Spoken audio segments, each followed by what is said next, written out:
여러분한테 팜플렛을 오늘 자료할 수 있는 팜플렛을 나눠드렸는데 거기 맨 앞장에 보면 벌집입니다. 벌집을 보면 수많은 꿀들이 들어가 있죠. 근데 이게 먹을 수 있는 꿀인지 못 먹는 꿀인지 나중에 한번 천천히 한번 읽어보십시오. 그 마음하고 연관된 단어를 거기다가 쓴 겁니다. 일주일 동안 쭉 찾아서 썼는데 한 400여 개 되나? 근데 이제 계속 생각하면 나오고 그러는데 아마 뭐 거의 더 많은 숫자가 마음하고 우리가 사용되는 그 단어들 중에서 마음하고 연관되는 단어가 더 있을 거예요. 그래서 여러분들이 한번 보시다가 또 내가 생각하는 부분이 있으면 그 뒷장에다가 한번 채워보시면 야, 마음이라고 하는 게 우리가 생각하는 것처럼 그렇게 작은 공간이 아니구나, 뭐 어마어마하구나, 이런 것을 생각해 보실 수 있을 거예요. 자, 여기 시편 108편 먼저 한번 보시죠. 우리가 지금 계속 주제로 하는 게 시편 108편 1절이죠.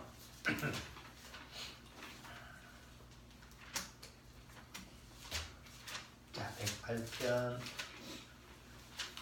1절 또 한번 읽어보고 그 다음에 시편 108편 1절만 같이 읽겠습니다. 하나님이여 내 마음을 정하였사오니 내가 노래하며 내 심령으로 찬양하리이다. 여기 내 마음을 정했다라는 것은 뭐 어디다가 내 마음을 어디 한 군데다가 정하다 이런 뜻이 아니라 그랬죠. 픽스하다, 어디다가 고정시키다는 거죠. 벽에다가 뭐 액자를 박든지 사진을 걸어놓는다든지 못을 쳐가지고 말이죠. 네? 마치 요새 이 콘크리트 벽은 못도 잘 안 들어가잖아요. 그러니까 콘크리트 못으로 그냥 셀이 박아가지고 그래야지 뭘 걸어놔도 안 떨어지는데 여기 보면 하나님이여 내 마음을 딱 어디다가 고정시켜 싸우니 내가 노래하며 내 심령으로 찬양하리이다. 이렇게 다윗의 시를 우리가 인용을 하면서 계속 마음에 대한 걸 다뤄왔습니다. 그래서 오늘은 세 번째 시간으로 마음이라는 모습을 다뤄보는데 지난번에는 이제 마음을 찢으라. 도대체 마음을 어떻게 찢으라는 얘기일까? 이런 부분을 우리가 지난주에 살펴봤다면 오늘은 우리 안에 두 마음이 있는데 옛 마음과 새 마음이 두 마음이 공존한다라고 하는 사실을 우리가 인정을 해야 됩니다. 여러분 한번 이런 생각을 여러분들이 한번 해보세요. 만약에 마음이 유리 같으면 어떨까요? 마음이 유리 같으면 유리는 밖에 보이시죠? 밖에 훤히 보이죠. 유리라고 하는 것은 내가 그 안까지 들여다볼 수 있는 그런 차단막이에요. 자, 그런데 유리하고 똑같은 성질을 가지고 있으면서도 속을 들여다볼 수 있는 게 있죠. 보죠. 거울입니다. 자, 그러니까 마음이라고 하는 게 거울과 같은 모습을 할 수도 있고 유리와 같은 모습을 할 수도 있어요. 근데 만약에 지금 저하고 여러분들이 앉아있는 이 자리에서 다 각자 유리 같은 마음을 가지고 있다고 한다면 어떨까요? 좋을까요? 나쁠까요? 목사가 설교를 하고 있는데 제 마음이 막 여러분들한테 막 보여. 그러면 여러분들이 그렇구나. 다시는 나오지 말아야지. 이런 생각을 들을 수가 있다는 거지. 그러니까 마음이라고 하는 것이 사실은 우리가 거울처럼 마음이라는 게 거울이라고 하는 건 누구를 비춰볼 수 있는 거죠? 속을 들여다보는 게 아니라 거울을 보면 자기가 비춰보는 거죠. 그러니까 사실은 절대로 상대방의 마음을 알아볼 수가 없어요. 그냥 다른 사람을 보면 내 마음이 비치는 것뿐이야. 내가 마음이 이러면 저 사람도 저럴 거다라고 추정하는 거죠. 이 사람 생각이 내가 이런 생각을 가지고 있으니까 저 사람도 그럴 거야. 이렇게 생각하는 게 우리의 마음이잖아요. 절대 저 사람은 그런 생각을 안 가지고 있는데. 그러니까 만약에 유리 같은 마음을 가지고 있으면 부부끼리도 같이 살 수가 없어요. 한번 생각을 해보세요. 오늘도 저걸 죽일까 살릴까? 겉으로는 사랑한다고 하면서도 속으로는 미워하는 마음을 가지고 있고 겉으로는 막 살릴 것 같으면서도 속으로는 죽일 것 같은 그런 마음을 들킨다고 한다면 어떻게도 하루라도 살 수가 있어요. 마음이 거울같이 딱 차단돼 있으니까 그냥 부모 자식 간의 관계가 이루어지고 부부지 간의 관계가 이루어지고 그리고 사람과 사람 관계가 이루어지는 거예요. 세상이 그렇게 흘러가는 거예요. 절대 마음이 투명해지면 살아갈 수가 없습니다. 그런데 그게 정상이냐? 사실은 비정상이라는 거죠. 원래 하나님이 창조하실 때는 그 마음이 거울같이 투명한 마음으로 원래 창조하신 거예요. 근데 이상하게도요, 구원받으면 그걸 경험을 해요. 절대 육적인 그런 마음은 들여다볼 수가 없습니다. 저쪽에 이렇게 막 차단막이 몇 겹으로 돼 있으니까, 아니 구원을 받았다고 해도 상대방의 그 육적인 마음, 옛 마음은 볼 수가 없어요. 그런데 하나님이신 서로 새 마음은 서로 투명체로 되어 있기 때문에 서로 볼 수가 있어요. 구원받은 사람끼리는 그 새 마음을 서로 볼 수가 있어요. 그게 하나님이 원래 창조하시고자 하는 마음이에요. 그렇잖아요? 아, 저 사람이 구원받고 저런 표현을 하는 거 보니까 저 사람 속에 이런 얘 하나님한테 받은 그런 마음이 있었구나. 나도 그런 마음이 있는데 똑같은 마음이네. 똑같은 동질감을 발견한다는 거지. 근데 세상 마음은 그렇게 똑같은 마음을 가질 수가 없거든. 그렇죠? 아무리 뭐 동호회 무슨 아니면 자기네들끼리 취미하는 거 여러 가지 모임이 있어도 그 안에 있는 것들은 다 뭐예요? 마음이. 제가 그런가 봐요. 가끔 가다가 도움이 필요하십니까? 이렇게 전화기 해서. 자, 한번 성경을 몇 군데 찾아볼게요. 야고보서 1장. 야고보서 1장.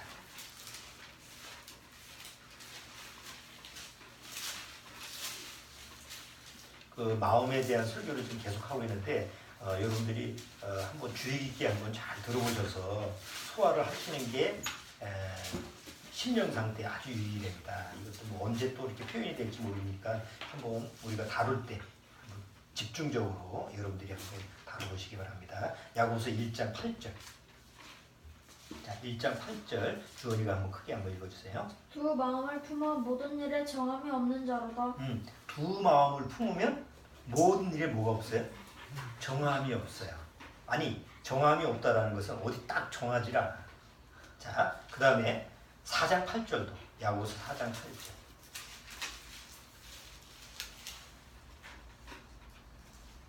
자, 4장 8절도 주원이가 한번 읽어주세요. 하나님을 가까이 하라. 그리하면 너희를 가까이 하시리라. 죄인들아 손을 깨끗이 하라. 두 마음을 품은 자들아 마음을 성결케 하라. 두 마음을 품은 자들아 어떻게 하라? 마음을 성결케 하라. 자, 그 다음에 로마서 15장 6절도 한번 보세요.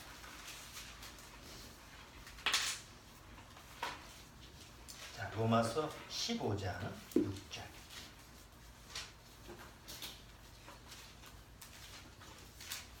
자, 15장 6절.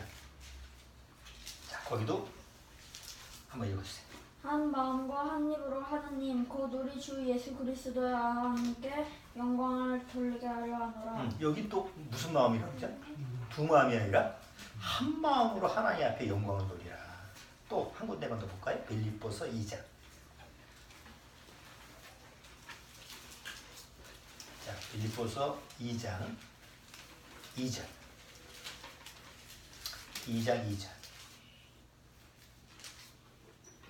2장 2절만 또 읽어줘요. 마음을 같이하여 같은 사랑을 가지고 뜻을 합하여 한 마음을 품어 아무 일에든지 다툼이나 허용으로 하지 말고 오직 겸손한 마음으로 각각 자기보다 남을 낮게 여기고. 됐어. 여기도 한 마음으로 어떻게 해요? 한 마음으로 같은 마음으로. 그러니까 성경에서 하나님이 원하시는 마음은 어떤 마음이에요? 한 마음이고 같은 마음이에요. 근데 세상에서는 어떤 모임도 정치적이든지 경제적이든지 아니면 혹 크게는 한 사회를 여러 사람이 모이니까 한 사회단체든지 작게는 한 가정이든지 한 마음으로 되기가 쉬워요, 어려워요? 그냥 어려운 게 아니라 불가능하죠. 한 마음이 되는 게 뭐 그게 애써가지고 되는 게 아닙니다. 자, 그런데 성경에서는 하나님과 그 우리와의 관계, 하나님과 사람과의 관계도 하나님이 원하시는 건 한 마음.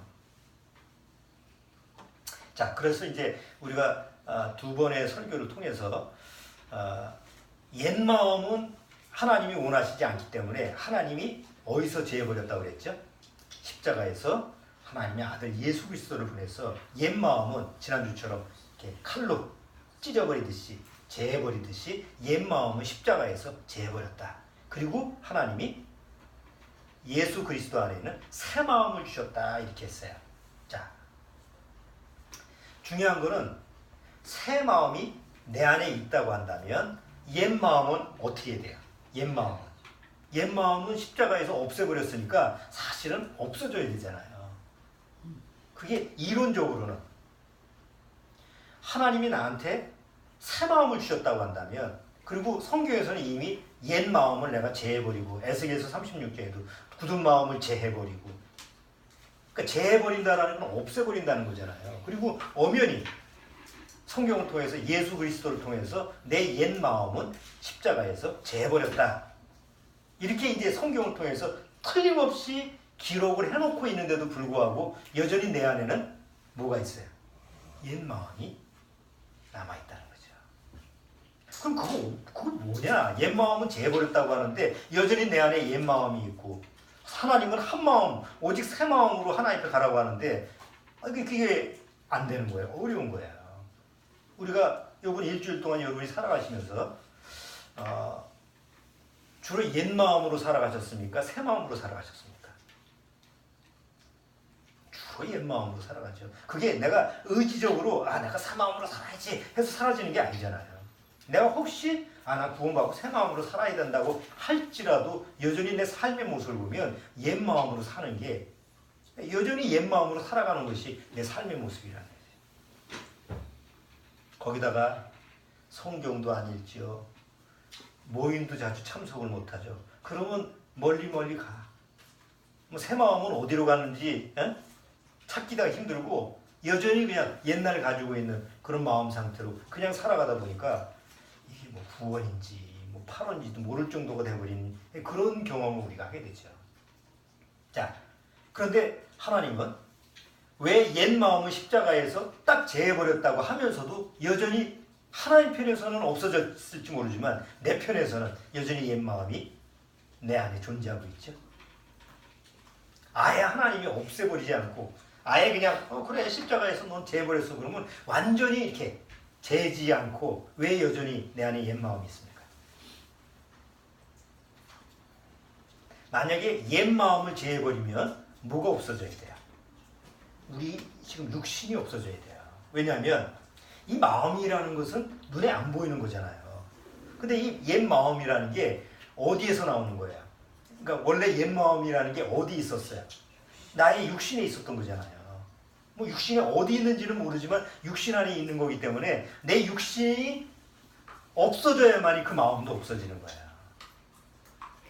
그런데 성경에서는 갈라디아서에 여러분이 다 기억하시는 갈라디아서에 너희 정과 욕심을 그 육체와 함께 십자가에 박았느니라 했으니까 하나님이 보시기에는 사실 육체도 이미 십자가에서 없어졌지. 못 박았으니까. 그러다 보니까 마음도 어떻게 된 거예요? 하나님 편에서는 없어진 거예요. 근데 내 편에서는 여전히 하나님 편에서는 다 없어진 거지만 내 편에서는 나라는 사람 편에서 내가 지금 육체를 가지고 살고 있기 때문에 여전히 그 육체 안에는 뭐가 존재하고 있다? 옛사람이 존재하고 있는 거예요. 그러니까 구원을 받았다고 하면서도 여전히 옛사람의 모습이 나올 수 있는 것은 어쩔 수가 없는 현상이라. 그럼 어떡할 거냐? 하나님은 오직 한 마음으로 하시는데. 그래서 그런 문제를 성경을 통해서 과연 하나님은 그냥 그래 뭐 어쩔 수 없으니까 그렇게 살아라고 했는지, 아니면 확실한 해답을 주셔서 비록 옛사람이라고 하는 것이 있다 하더라도 옛사람을 쫓지 않고 새사람을 쫓게 하는 그런 방법을 주셨는지, 이제 이런 부분을 우리가 성경을 통해서 확인을 한번 해봐야죠. 자, 로마서 7장을 한번 보시죠. 사도 바울도 그런 문제에 대해서 이렇게 표현을 했습니다. 로마서 7장.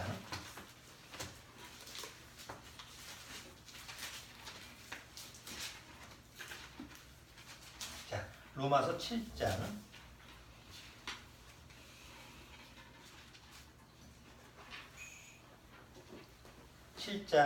18절. 자, 로마서 7장 18절서부터. 자, 18절서부터 주원이가 천천히 한번 읽어줘요. 내 속 곧 내 육신을 사는 것이 거하지 아니하는 줄 아노니 원함은 내게 있으나 선은 행하는 것은 없노라. 내가 원하는 바 선은 하지 아니하고 도리어 원치 아니하는 바 악은 행하는도다. 만일 내가 원치 아니하는 그것을 하는 이 일을 행하는 자가 내가 아니요 내 속에 거하는 죄니라. 그러므로 내가 한 법을 깨달았노니 곧 선을 행하기 원하는 나에게 악이 함께 있는 것이로다.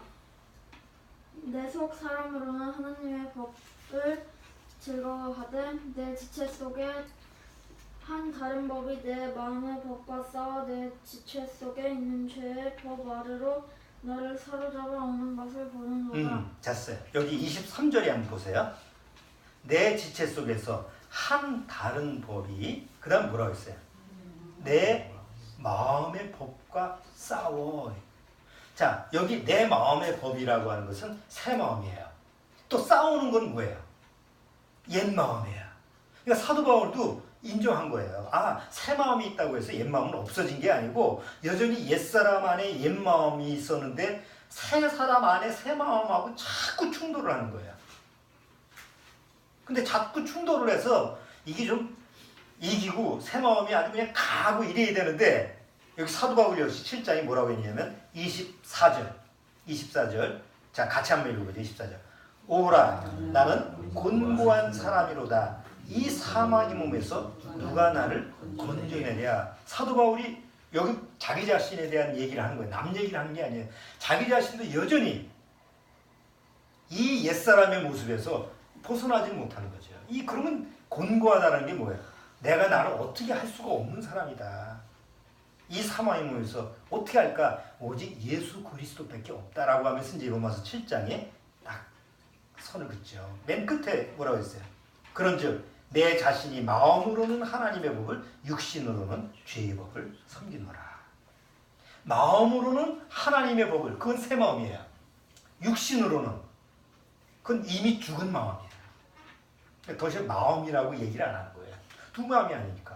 이미 하나님 앞에서는 옛 마음은 죽어버렸으니까 굳이 마음에 명칭이 없어진 거예요. 그냥 육신 안에 있는 거예요. 자, 이런 그 성경을 통해서 보면 옛 마음과 새 마음이 내 안에 공존한다고 해도 과연 그것이 어떻게 처리가 되느냐라는 부분을 우리가 성경을 통해서 찾아볼 수가 있는데, 자, 여기 한 군데만 로마서 6장 앞에 한번 보세요. 로마서 6장 10절.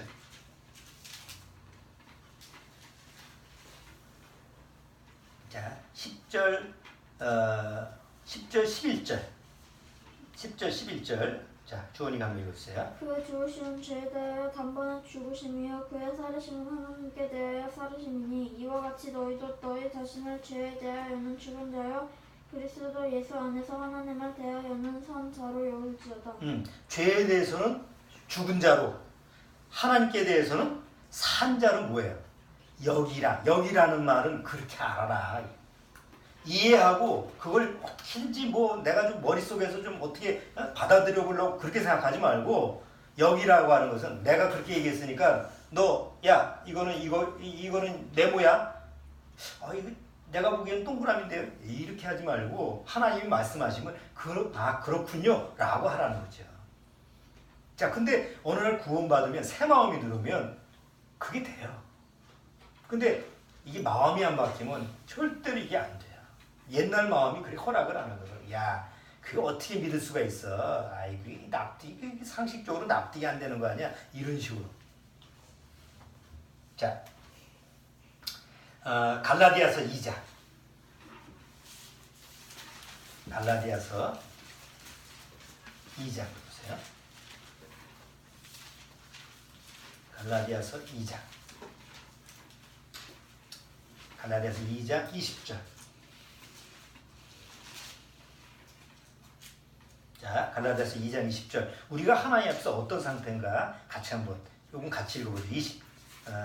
20절만 같이 읽어보죠. 내가 그리스도와 함께 십자가에 못 박혔나니 그런즉 이제는 내가 산 것이 아니요 오직 내 안에 그리스도께서 사신 것이라. 이제 내가 육체 가운데 사는 것은 나를 사랑하사 나를 위하여 자기 몸을 버리신 하나님의 아들을 믿는 믿음 안에서 사는 것이라. 나는 십자가에서 죽었다. 옛사람이 죽었으니까 옛 마음도 당연히 죽어야죠. 없어져야죠. 그 다음에 5장 갈라디아서 5장 24절. 자, 5장 24절. 5장 24절 또 같이 읽어보죠. 그리스도 예수의 사람들은 육체와 함께 그 정과 욕심을 십자가에 못 박았느니라. 자, 욕심은 어디 안에 있는 거예요? 욕심은 어디 있어요? 뒤에 심자가 무슨 심자예요? 마음 심자잖아. 그러니까 욕심, 욕망이라고 하는 그 모든 욕구가 다 마음에 있다고. 욕심, 욕자가 욕구할 때 욕자잖아요. 어? 그러니까 그 모든 욕심이 마음 안에 딱 있기 때문에 이미 이걸 십자가에서 어떻게 했다고? 못 박았다고. 자, 이걸 우리가 분명히 해야 됩니다.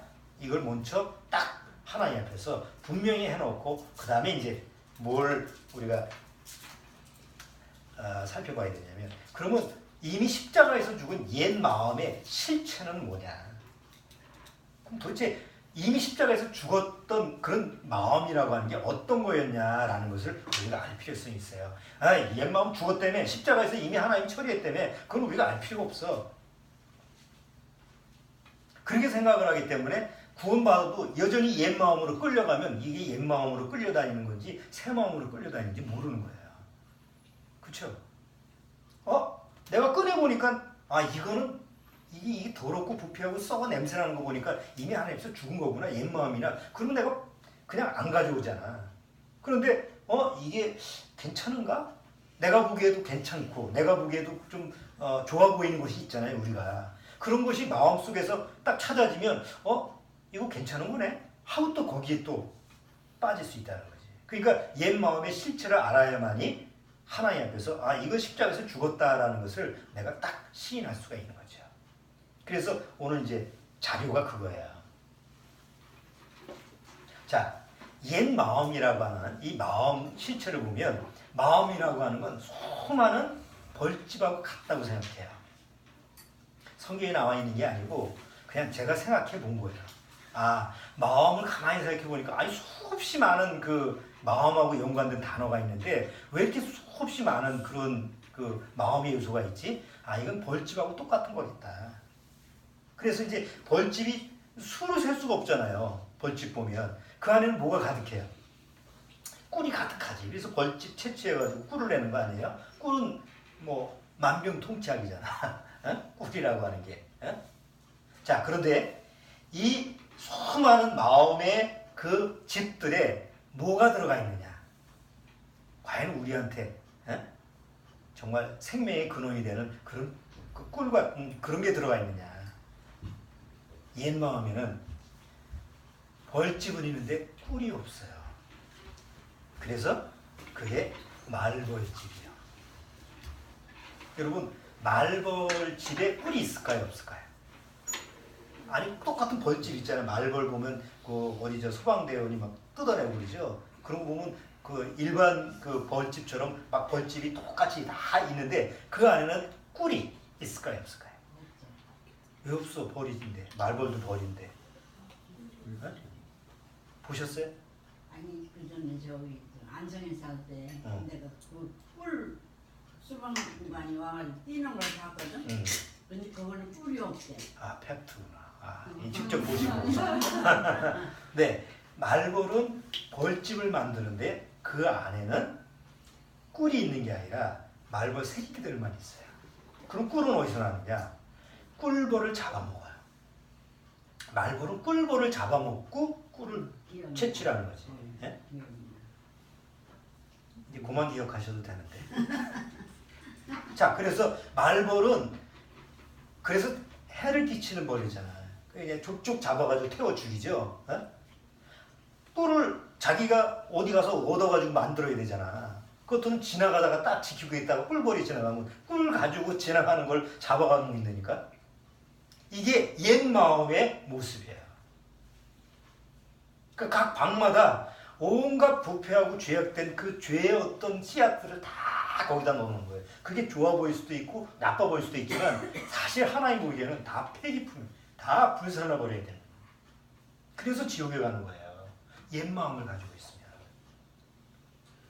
한번 생각해 보세요. 아까도 얘기했지만 하나님이 원래 창조하신 마음은 유리 같은 거예요. 밖을 이렇게 안을 들여다볼 수 있는 투명한 거예요. 근데 죄로 타락된 다음에 우리가 가지고 있는 옛 마음은 마치 거울 같아요. 누구도 볼 수가 없어요. 자기도 자기를 못 봐요. 아, 내 마음이 왜 이런지 모르겠어. 도대체 내 마음이 난 내 마음이 뭐 안에 들어가 있는지 모르겠어. 그렇죠? 자기가 자기 마음도 잘 모르잖아. 그런데 하나님은 그 은밀한 곳까지 마음을 다 감찰하시는 거예요. 한번 생각해 보세요. 내가 하나님의 심판대 앞에 가서 난 지옥 갈 이유가 없는데 난 교회 다니고 뭐 어쩌고저쩌고 아무리 설명을 해도 야, 너 네 마음을 너 한번 들여다볼게. 너 들여다보게 내 마음을 비춰볼게. 넌 봐봐. 살았을 때는 내 마음을 들여다보지 못하지만 어느 날 하나님의 심판대 앞에 가서는 하나님이 내 마음을 보게 해줘요. 그럼 그 내 마음에 있는 모든 죄악들이 드러날 때 그걸 어떻게 핑계를 하고 어떻게 거기서 벗어날 수 있겠어요? 무시무시한 일이죠. 그러니까 절대 지옥에 가서는 안 되는 거예요. 그런데 지옥에 안 가려면 어떻게 되느냐? 마음이 바뀌어야 돼.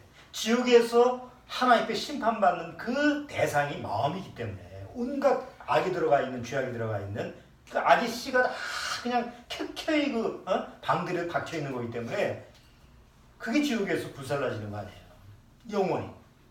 근데 구원받은 사람은 이미 예수 그리스도의 십자가에서 옛 마음이 옛사람과 함께 딱 처분이 됐으니까 굳이 하나님 앞에서 그걸 처리할 필요가 없죠. 이미 하나님이 해주셨으니까. 새 마음만 있는 거예요. 자, 로마서 1장 28절.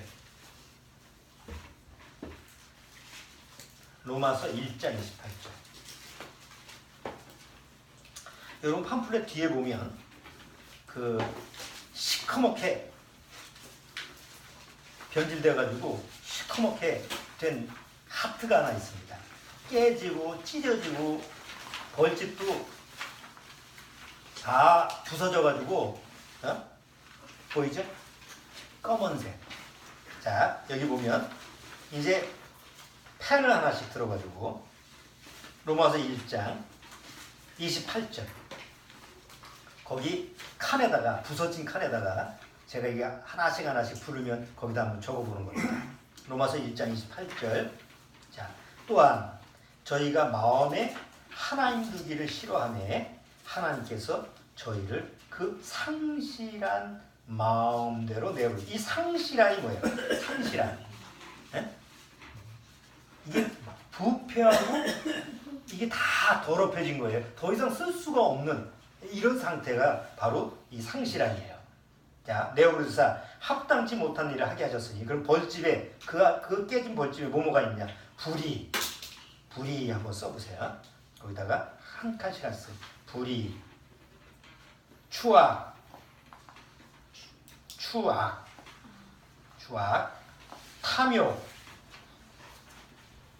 탐욕, 악의, 시기, 악의, 시기, 살인, 분쟁, 사기, 자, 악독한 마음, 수군수군하는 마음,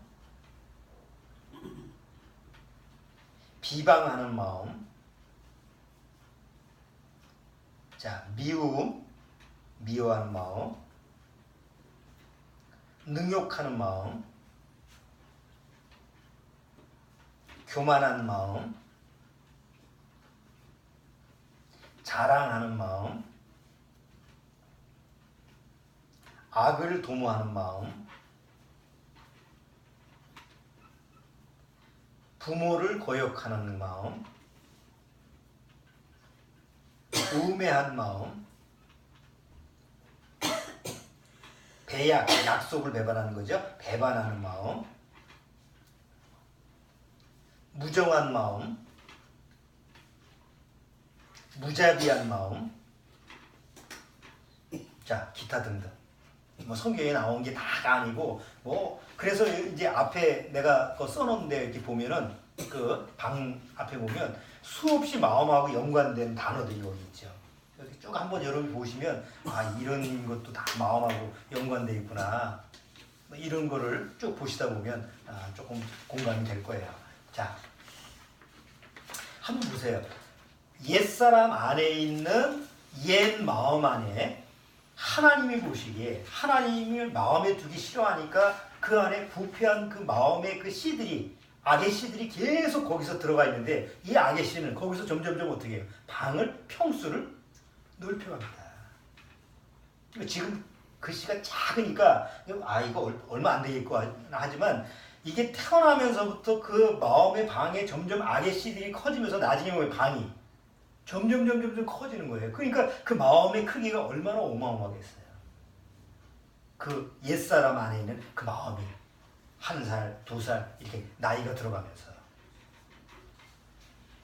그래도 죄라고 하는 그 악의 씨라고 하는 것은 한계가 있는 거예요. 죄는 무한한 게 아니니까. 자, 여러분 지금까지 사시면서 마음의 옛사람 안의 마음에 만족감을 주는 거 한번 보셨어요? 만족감.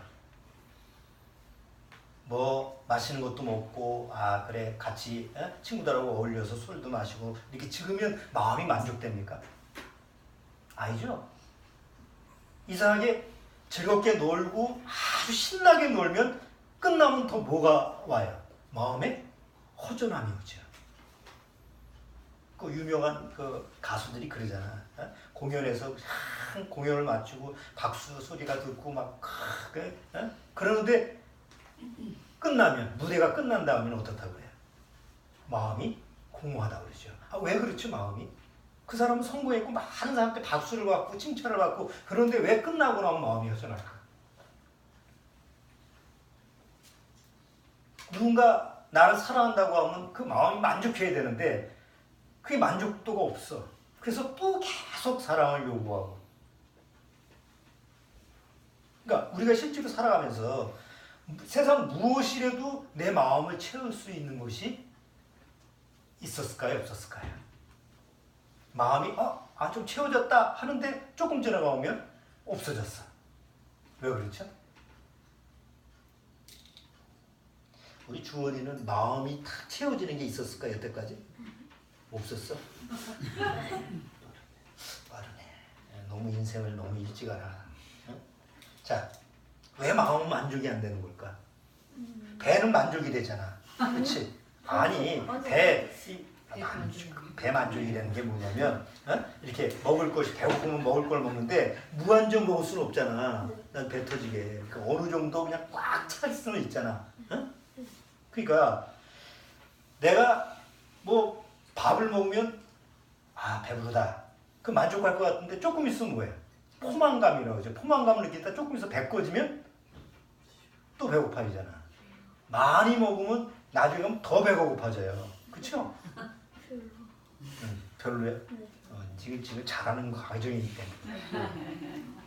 자, 보세요. 배가 고픈데 밥이 없어. 그러면 옛날에 먹고 살기 힘들 때 우리 옛날에 보릿고개 뭐 이런 데 있을 때는 그 대신 밥 대신 뭐예요?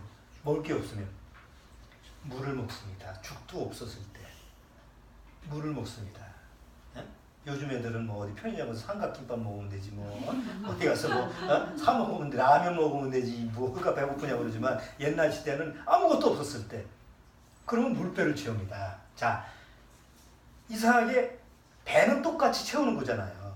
근데 밥을 채워야 될 때 물을 채우면 그게 마음속에서 채워져야 안 채워져요? 배부르다 안 됩니다. 자, 근데 갈증이 나. 물을 마시고 싶어. 그런데 물이 없어서 밥을 채워. 그러면 갈증이 채워지나요? 아니죠. 이 얘기는 무슨 얘기냐면 채워질 채워질 곳에 마땅히 그 채워져야 될 그 분량이 들어가야 된다는 거지. 우리가 죄악의 세상에서도 이치가 똑같다는 거예요. 응? 주스를 먹고 싶어. 그럼 주스가 와야지 그 마음에서 시원하다. 뭐 콜라를 먹고 싶은데 콜라를 먹어야지 만족되지. 콜라 없어. 그냥 대신 비슷한 거 동치미 먹을래? 아무리 비슷한 거 갖다 줘도 그게 원래 가지고 있는 원래 먹고 싶은 욕구를 채우지 못하잖아요. 마음도 마찬가지라는 거지. 원래 마음에는 밥그릇에 밥이 들어가듯이 물그릇에 물이 들어가듯이 마음에는 마음에 채워야 될 게 있다고. 근데 마음에 채워야 될 것을 안 넣으면 절대 마음은 만족이 안 되는 거예요. 그럼 하나님이 애초에 처음에 하나님이 마음을 창조하셨을 때 그 마음에는 뭘 마음에 두려고 만드셨다 그랬어요. 우리가 첫 번째 시간에 다뤘죠. 하나님이 마음을 만드신 이유가 뭐예요? 하나님의 영을 두시고 하나님의 말씀을 두시고 하나님의 사랑을 두시려고 만든 공간이 마음이에요. 그러니까 하나님의 영, 하나님의 말씀, 하나님이 주시고자 하는 모든 신령한 사랑, 은혜 이런 것이 채워지지 않는 한 절대 그 마음은 만족을 못 누려요. 그래서 우리가 구원받기 전에 한번 잘 생각해 보세요. 절대 만족이 없었어요. 이러면 좀 만족할까? 그래서 어디 여행도 가보고 아니면 물건도 사보고 아니면 취미생활도 하고 친구들하고 어울려보고 결혼도 해보고 자식도 낳아보고 다 엄한 가지를 다 해봐도 마음은 절대 안 채워져. 왜? 하나님의 주시고자 하는 그 하나님이 들어가기 전에는 하나님이 주시는 것이 들어가기 전까지는 절대 마음이 만족을 못 누리는 거야. 자, 근데 사단은 무슨 거짓말을 했어요? 사단의 거짓말은 뭐예요? 사단은 교묘하게 아니야. 하나님이 아닌 다른 거 가지고도 너를 채울 수 있어. 라고 속인 거예요. 마치 말벌처럼 말이죠. 그 안에 정작 있어야 될 그 꿀은 안 넣어놓고 온갖 자기 악의 씨만 거기다 쫙 넣어놓고 그러니까 들어있긴 들어있죠. 마음 안에 뭐가 있긴 있잖아. 우리가 있긴 있는데 있어야 될 것이 없고 없어야 될 것이 그 안에 들어가 있으니까 점점 마음은 썩어 들어가고 깨지고 부서지고 그림처럼. 그리고 점점 나이가 들어가면서 마음이 어떻게 된다? 황폐화되기 시작하는 거예요. 우리 주원이 보고 이 마음이 삭막할까 이러질 않잖아. 아무리 죄인으로 태어났어도 지금 주원이 같은 이런 나이대에 보면 애들이 마음이 어때요? 마음을 표현할 때 이 아이들 이런 아이들 마음을 뭐라고 표현해? 마음이 순진하네, 발랄하네, 마음이 단순하네, 순진하진 않지만, 그래도 아직까지 순수하네, 그렇게 얘기하잖아 아이들은. 자, 그럼에도 불구하고 아이들 마음에서는 절대 만족이 없잖아요. 조금 요새 학생 때 그냥 공부하느라고 우리 주영이처럼 그냥 공부에 그냥 지친 애들 마음의 상태를 보면 뭐예요? 딱하다. 저 마음이 딱하다. 어쩔 수 없지만 마음이 딱해 보이지 행복해 보이진 않잖아. 요새 청년 실업. 마음이 지옥 같아. 헬지옥이라고 스스로 헬조선이라고 그러지. 그 마음이 다 지옥 같아. 나이가 40, 50대 되면 뭐예요? 마음이 황폐화되기 시작해. 그리고 노인의 마음은 뭐예요? 우리나라 요새 노인들이 구박을 받고 요새 사회화되더만 노인을 무시하고 멸시하고 그러는데 왜 그래요? 괜히 그러는 게 아니에요. 노인의 마음을 보면 어때요? 젊은 사람들이 노인의 마음을 보면 어때요? 거울이라고 그랬죠? 왜 노인을 무시하는지 아세요? 거울처럼 노인을 보면 누가 보이는 거예요? 자기의 미래가 보이는 거예요. 그러니까 인정할 수가 없어. 나도 저런 상태가 될 것 같은 거울로 비춰보니까 노인이 싫어지는 거예요. 그래서 무시하는 거예요. 나도 저렇게 행복한 노인이 될 거다. 그러면 존중을 하지, 존경을 하지. 에? 그게 안 되는 거예요. 마음이라는 게 그런 거니까요. 자, 사단은 어떻게든지 옛 마음 안에 세상 것으로 채우면 만족할 수 있다라고 속이고, 그리고 다 옛 마음은 속아 넘어가요. 성경에 마음에 관련된 그런 아주 집중적인 기록이 있죠. 마음하고 연관되는, 그러니까 주제가 마음이야. 그게 뭘까요? 성경에서 마음과 주제가 되는, 마음이 주제가 된 성경, 전도서죠. 솔로몬이 계속 뭐라 그래? 내 마음에 뭐 이걸 해봤는데, 내 마음에 저걸 해봤는데, 내 마음에 뭘 해봤는데. 그런데 헛되다. 뭐가 헛되다? 내 마음이 헛되더라. 다 해봤는데 헛되더라. 1장에 가서, 전도서 1장 나중에 한번 읽어보세요. 시간이 많이 가서 전도서 1장에 보면 내가 지혜와 지식으로 내 마음을 행복하게 할까 했는데 이것도 헛되다. 바람을 잡으려는 것이다. 2장에 가면 내가 그러면 쾌락과 사업을 막 해가지고 내 마음을 한번 좀 행복하게 했다. 근데 이것도 헛되더라. 마지막에는 세 번째, 이제는 안 되겠다. 먹고 마시는 것으로 한번 행복하게 해보겠다 해서 먹고 마시는 것, 누가 이 세상에서 나처럼 이렇게 먹고 마실 수 있느냐. 그러나 그것도 헛되다. 그래서 전도서가 계속 헛되다 얘기하죠. 그러면서 솔로몬이 깨달은 게 뭐예요? 내가 깨달은 것이 이것이니 내 마음에 만족을 주는 것이 하나님의 손에서 나는 것이다. 이렇게 얘기를 해요. 그럼 하나님의 손에서 나는 게 뭐예요? 하나님의 모든 것이 내 마음 안에 들어와야만이 내 마음이 안정이 되고 평안을 누리고 그리고 행복할 수 있다는 거죠. 전에 어떤 책을 보니까 그 심리학 책인데 거기에 그 독일에서 고아 부모가 없는 아이들에 대한 실험을 했어요.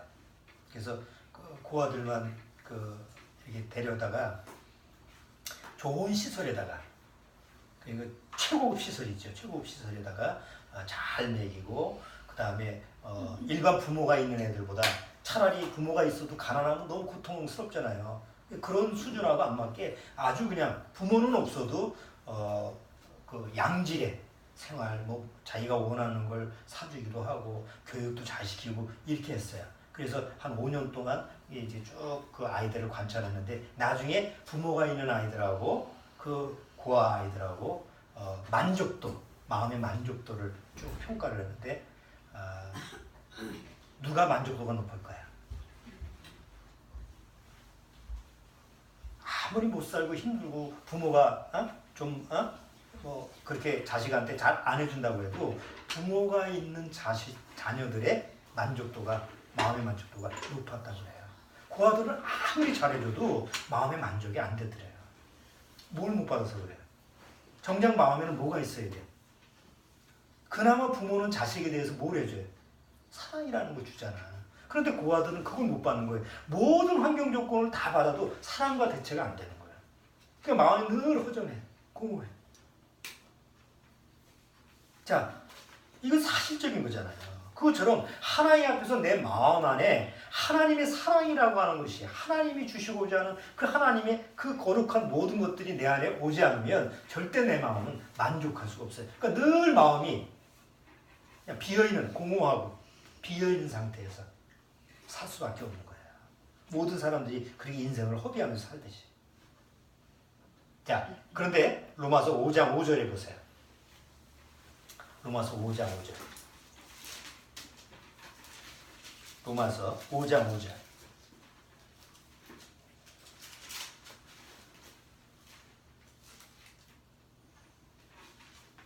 자, 로마서 5장 5절. 주원이가 한번 읽으세요. 소망이 부끄럽게 아니함은 우리에게 주신 성령으로 말미암아 하나님의 사랑이 우리 마음에 부음받음이니. 자, 하나님의 사랑이 어디에 부어진다고 그랬어요? 네? 머리에 부어지는 게 아니야. 우리 마음에 부어진다고 그래요. 여러분, 물 마실 때 어디다가 부어요? 컵에다가 붓잖아. 이 표현을 한번 보세요. 하나님의 사랑은 우리 마음에 부은다. 자, 전 세계 1위 제일 부자가 누구예요? 전 세계 1위 부자. 알 필요는 없지. 뭐 세계 1위 부자를 알아서 알면 한 푼이라도 나한테 줄까? 1위가 누구예요? 멕시코의 카를로스 슬림이라는 통신업자죠. 멕시코에서 제1위 부자예요. 2위가 빌 게이츠예요. 이들이 사는 집은 기본 우리나라에서 몇십억 아파트 있고 잘 살아봐야 50억 100억 그죠? 그들은 보통 1000억대 집을 살더라고. 아니 빌 게이츠는 1500 시가 1500이라며 모든 한 마을이라며. 그러면 행복할까 마음이? 에이그 꼭 없는 것들이 그렇게 얘기하더라. 있는 사람들은 그렇게 그러니까 저것들이 없으니까 그렇게 얘기하지. 있어봐. 그러면 있는 너는 행복하냐고. 있으면 정말 100도 아니고 1500 그 집에 살면 그 빌 게이츠는 행복할까? 절대 그렇지 않아요. 만약 그것이 행복했다면 빌 게이츠가 자기가 유언에다가 내 자식한테는 얼마씩만 주고 다 사회에 하나로겠다 이런 얘기를 안 하지. 그게 행복의 조건이라고. 그 사람은 아는 거예요. 이런 물질이 마음을 행복시킬 수가 없다는 걸 아는 사람이죠.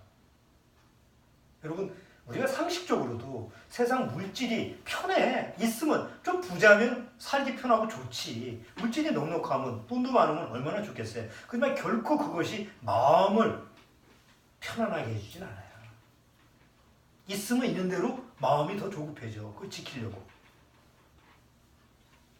그렇지 사실은 마음이 그것 때문에 편안해지고 절대 그렇지 않거든. 자, 그러면 하나님의 사랑을 어디다가 부어준다고요? 우리 마음에 부어준다고 그랬어요. 자, 부어주려면 적어도 하나님의 사랑을 부어주려면 크기가 좀 있어야 돼. 우리가 어느 정도 크기를 예상해야지. 그렇죠? 우유 한 컵만 줘. 그러면 작은 컵에다 줄까? 큰 컵에다 줄까? 커피집에 가도 라지로 줄까요? 평균으로 이렇게 얘기하잖아. 그러면 하나님이 사랑을 나한테 부어주실 때 과연 내 마음의 크기가 어느 정도 될까요?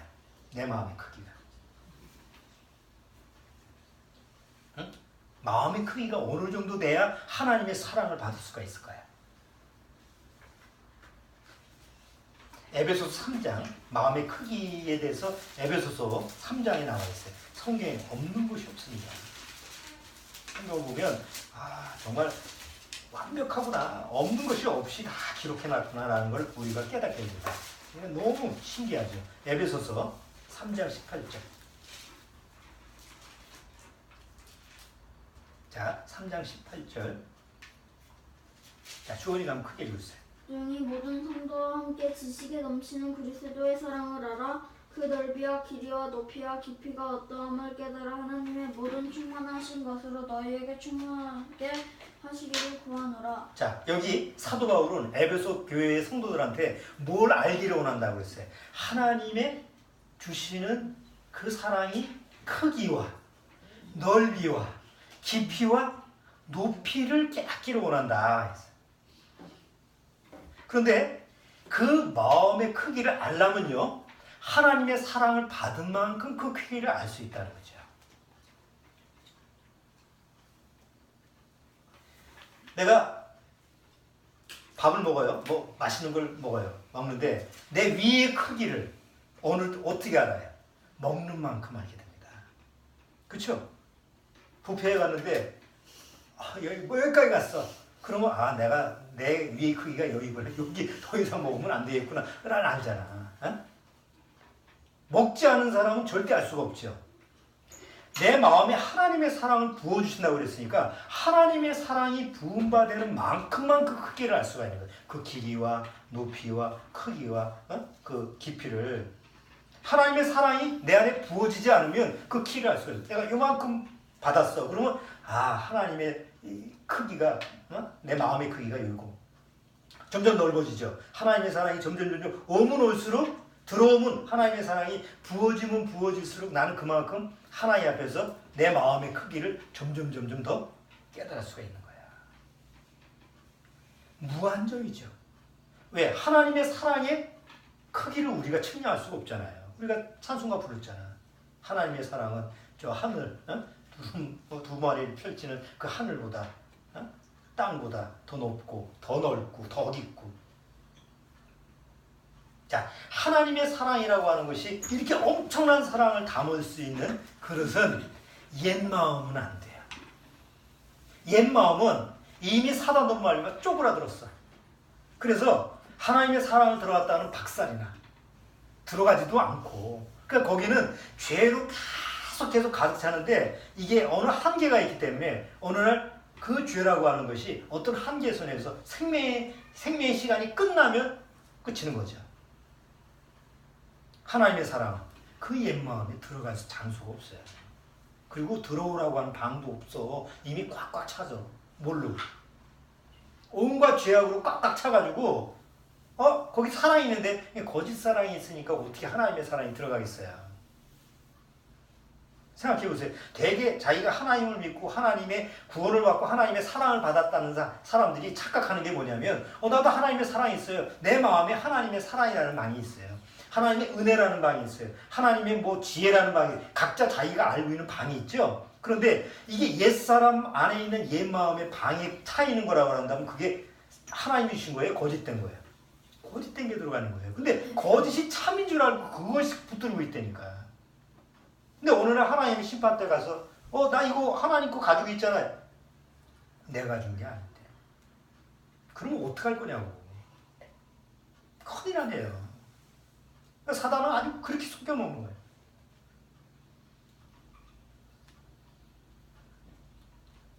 그래서 하나님이 뭘 주시는 거예요? 하나님의 사랑을 다시 담을 수 있는 새 마음을 주신 거예요. 그리고 옛 마음은 재버리고. 왜? 옛 마음을 재버리지 않으면 계속 거기다가 헷갈리니까 옛 마음을 재버리고 새 마음을 주셔서 거기다가 하나님의 사랑을 부어주시고. 자, 이제 옛 것과 새 것이 이제 옛 마음과 새 마음이 있다라는 걸 아셨죠?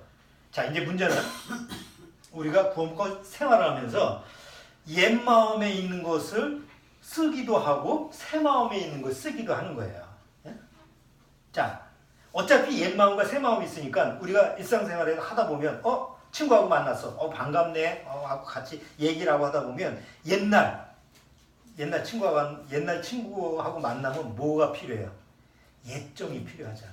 근데 정과 정으로 맺어진 거니까. 그러니까 구원을 받아도 옛정이 생각나서 그래, 어렸을 때 너하고 이랬었지. 이렇게 옛 마음이 이렇게 나올 수밖에 없는 거예요. 그런데 옛날 친구 옛정으로 만났지만 내가 뭘 전하고 싶어? 구원을 전하고 싶잖아. 그 구원이라는 걸 전하고 싶으면 그 구원이라는 걸 어디서 꺼내야 돼요? 새 마음에서 꺼내야 되잖아. 그러니까 이게 옛 마음과 새 마음을 잘 구별해서 이 창고에서 잘 꺼내와야 돼. 그런데 엉뚱하게 옛 거에서 꺼내지 않고 새 거에서 꺼내다가 버리고 또 옛 마음에서 꺼내다가 새 것에다가 채워놓고 막 뒤죽박죽이 돼버리면 이게 도대체 내가 뭐 어떻게 생활하는 건지, 이게 이제 구원받고 신앙생활하면서 막 헷갈리는 거야. 이렇게 살아가야 되는 건지 저렇게 살아가야 되는 건지 이게 옳은 건지 그런지 이게 많잖아. 이런 게 여전히 우리가 현실 살아가면서 이게 퀘스천 마크잖아. 그래서 예수님이 얘기하시는 게 있어요. 마태복음 13장이 무슨 얘기냐면 씨 뿌리는 비유에 대한 얘기거든. 그 천국 비유 얘기하면서 씨 뿌리는 비유 아시죠? 길가에 뿌려진 씨, 돌밭에 뿌려진 씨, 가시떨기 나무에 뿌려진 씨, 그 다음에 좋은 땅에 뿌려진 씨. 자, 그 비유는 뭐에 대한 비유예요? 마음에 대한 비유잖아. 그런 비유를 쭉 얘기하고 천국 비유를 다 얘기하다가 맨 마지막에 이런 얘기를 했어요. 마지막 비유 끝의 얘기가 뭐냐면 마태복음 13장 50이죠. 자, 마태복음 13장 50.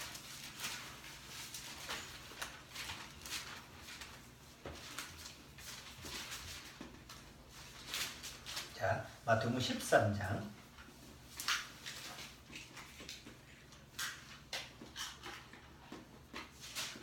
자, 13장 51절, 52절 쪼니가 읽고 있어요. 이 모든 것을 깨달으면 하시니 대답하되 그러하옵 예수께서 가라사대 그러므로 천국의 제자된 서기관마다 마치 새 것과 옛 것을 그 곳간에서 내어오는 집주인과 같으니라. 자, 천국의 제자단 서기관이라는 게 뭐 하는 사람이야? 성경을 필사하는 사람들이에요. 그러니까 천국의 서기관이라고 하는 사람은 그러니까 구원받은 사람을 이제 얘기하는 거지. 하나님께 새 마음을 받은 사람을 얘기하는 거예요. 천국의 서기관 된 자마다 보물 창고에서 뭘 구별하는 거예요? 여기 천국의 제자된 서기관마다 마치 새 것과 옛 것을 그 곳간에서 내오는 집주인과 집주인은 알잖아. 집주인은 이게 옛날 거지 이게 새 거지 이걸 집주인이 알지 외국 사람은 모르죠. 정말 구원받은 사람은 이제 자기 안에 옛 마음과 새 마음이 있어요. 자, 문제는 내가 여전히 주인이 된 사람은 들어가서 옛 것과 새 것을 구분을 할까요, 못할까요? 구원을 받아도 구분을 못해요. 그런데 주인이 바뀌었어. 예수님이 주인으로 바뀌었어. 그럼 예수님이 주인으로 바뀌면 이미 예수님은 십자가에서 나의 옛 마음을 어떻게 했어요? 예수님이 친히 십자가에서 자기가 처리하고 완전히 제해버렸기 때문에 옛 것이 뭔가라는 걸 확실히 아시는 거죠. 나는 구원받아도 옛 마음이 뭔지 잘 몰라요. 이게 새 마음에서 나오는 건지 옛 마음에서 나오는 건지 그걸 구분을 잘 못해. 구원을 받았다고 했는데도. 그런데 정확히 옛 것과 새 것을 구분하는 분은 누구예요? 예수님이에요. 이건 죽은 거야. 이건 내가 준 거야. 그러니까 주인이 예수님으로 바뀌면 옛 것과 새 것을 확실히 구분해서 가져오시는 거예요. 그러니까 구원받고 나서 누가 주인 노릇을 하게 하느냐, 누가 내 안에서 주인이 되시느냐에 따라서 옛 것과 새 것을 구분하는 집주인의 비유하고 같다는 거지. 그러니까 내가 새 마음으로 살려면, 내가 구원을 정말 받았는데도 불구하고 여전히 옛 마음으로 살아간다고 한다면 여전히 내가 주인 노릇하고 있었어 그래요. 그런데 예수님이 주인 노릇하시게 내어드리면 예수님은 항상 새 마음으로 나를 이끌어 가시는 거예요. 옛 마음은 너는 십자가에서 죽었다라는 것으로 시인시키는 거예요. 자, 그런데 말입니다. 이것도 여전히 교리라는 거예요. 그건 다 알고 있어요. 그래도 여전히 내가 살아간 삶을 보면 여전히 딱 정리정돈이 돼서 옛 것과 새 것이 탁탁 구분돼요. 아니면 헷갈려요. 헷갈리는 거예요. 내가 저 사람을 사랑하는 것이 옛 마음으로 사랑하는 건지 새 마음으로 사랑하는 건지 내가 누구를 공경하고 도와주려고 그러는데 이게 옛 마음으로 하고 하는 건지 새 마음으로 하는 건지 내가 신앙생활을 하는데 이게 지금 옛 마음으로 하는 건지 새 마음으로 하는 건지 이게 헷갈릴 때가 많잖아요. 그런 구분점을 성경을 통해서 확실하게 구분할 수 있게끔 성경은 기록되어 있어요. 제가 지난번에 한 번 말씀드렸어요. 성경은 누구 얘기다? 성경은 성경에 나오는 인물의 얘기가 아니다. 바로 누구예요? 성경은 나의 얘기다. 내 얘기예요. 아브라함이 기록한 걸 쭉 읽으면서 이건 누구 얘기지?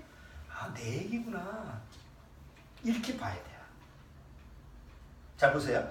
갈대아 우르에서 하나님이 아브라함을 너 이 정든 땅을 버리고 나이가 65세인데 말이죠. 60년을 넘게 살았는데 거길 버리고 새로운 땅으로 가라라고 하면 옛 마음 가지고 가면 가겠어요, 안 가겠어요? 절대 못 갑니다. 거기 가본 적도 없고 뭐가 기다리고 있는지도 모르는데 어떻게 가요? 그렇죠? 근데 하나님이 아브라함한테 뭘 주셨어요?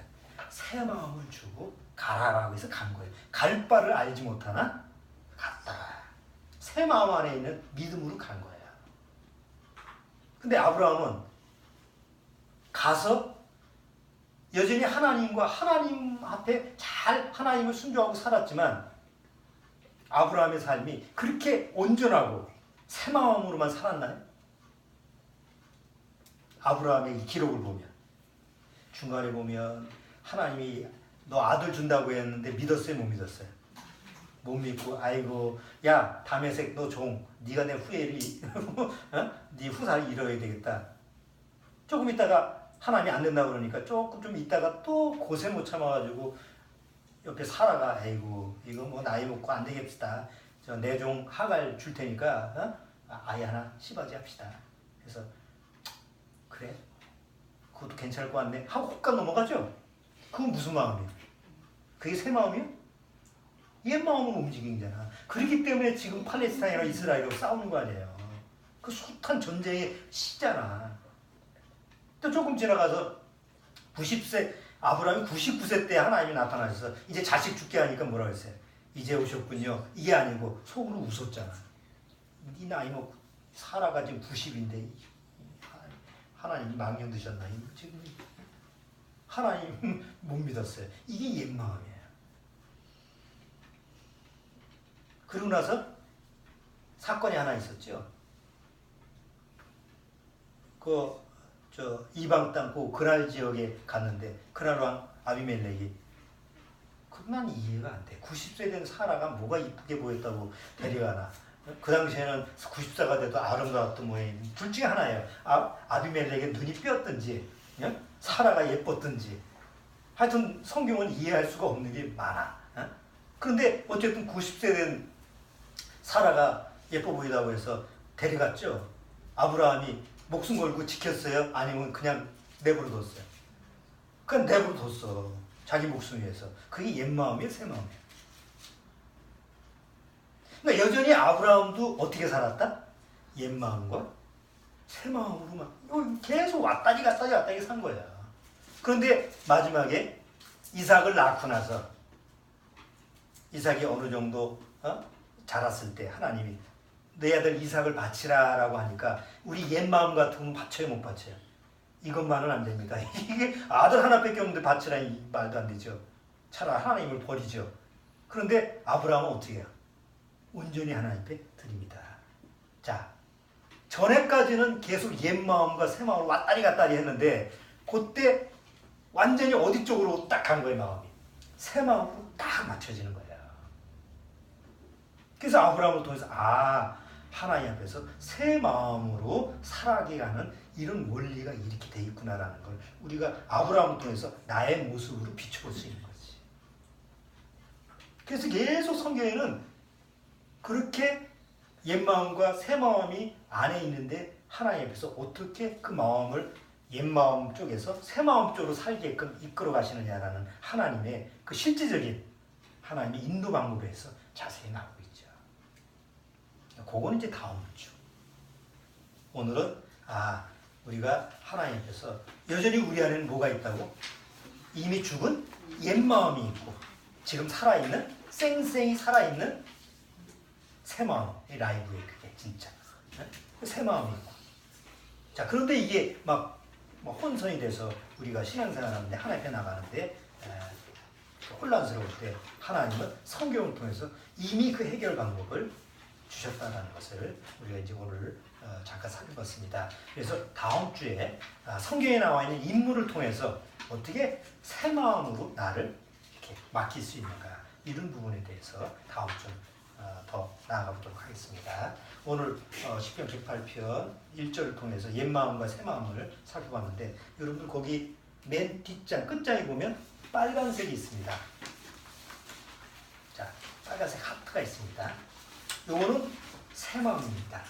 그 새 마음 안에 내가 새 마음을 갖고 하나님의 사랑이 이 마음에 부음바 되었을 때 거기서 열려지는 열매들 절대 그 옛 마음에서 나오는 거 말고요. 새 마음에서 나오는 것들을 여기다가 한 번씩 조금씩 기억해 봤어요.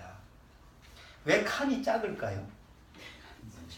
그렇게 많이 생각이 안 날 것 같아서 촘촘히 안 했어요. 실망할까봐 이게 뭐 도대체 나오는 게 몇 개? 그러면 너무 적으면 실망할까봐 크게 벌집을 크게 했으니까 한번 여러분이 하나님의 새 마음에 이렇게 하나님으로부터 오는 이런 공급이 있었구나라는 걸 성경을 한번 읽으시면서 성경을 읽다 보면 나와요. 성경에서 이렇게 나한테 주시는 게 있었구나라는 걸 하나씩 성령의 열매도 있죠. 그런 걸 적어보시면 이게 새 마음과 옛 마음이 이렇게 차이가 나는구나라는 걸 아실 수 있을 겁니다. 오늘은 여기까지 하도록 하죠. 기도하겠습니다. 하나님 감사합니다. 정말 우리에게 새 마음을 주시고 이제 그 안에 하나님의 사랑이 부음받는 그런 놀라운 하나님의 은혜를 허락해 주셨습니다. 내가 하나님의 사랑이 내 마음에 부음받으면 바로 그 하나님 앞에서 내 마음의 크기를 나는 알 수가 있는 줄 압니다. 늘 하나님의 말씀을 통해서 그 성령으로 하나님의 사랑이 내 마음에 항상 부어지는 그런 실체적인 경험을 늘 말씀 안에서 할 수 있도록 주님께서 이끌어 주옵소서. 예수님의 이름으로 기도하옵나이다. 아멘. 자, 우리 찬송가